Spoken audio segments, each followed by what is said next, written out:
თბილისის საკრებულოს წევრები ნაციონალური მოძრაობიდან საატესტაციო კომისიის 30 კაციან შემადგენლობაში ოპოზიციის კანდიდატის არყოფნას აპროტესტებენ. ირაკლი აბესაძე მიიჩნევს, რომ ეს ფაქტი პროცესს არაობიექტურს და მიკერძოებულს გახდის.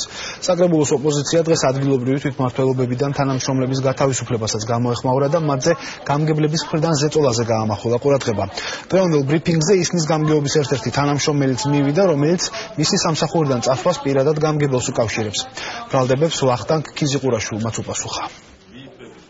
აღმაშფოთებელია, როდესაც კომისიაში ვხედავთ ისნის გამგებელს ვახტანგ ქიზიყურაშვილს, რომლის უკანონო ქმედებების და თანამშრომლებზე ძალადობის საჯარო თხილების გამო მან უკანონოდ გაათავისუფლა სამსახურიდან თავისი განყოფილების უფროსით. აძლევდნენ არაადეკვატურ დავალებებს, ისეთებს, რომლებიც არ შედიოდა ჩემს კომპეტენციაში და ეს ყველაფერი იყო შემჭიდროებულ ვადებში გასაკეთებელი. მიუხედავად ამისა, მე მაინც ვართმევდი ამ დავალებების შესრულებას თავს და უშუალოდ ისნის რაიონის გამგებელი არის დაინტერესებული იყო დაინტერესებული რომ მე გავენთავისუფლებინე. ვის არის რომ უყაირათოდ ხარჯვა სახელმწიფო კონების, არასოდეს განკარგვა სახელმწიფო კონების, დისციპლინის ხშირი დარღვევა და ასე შემდეგ.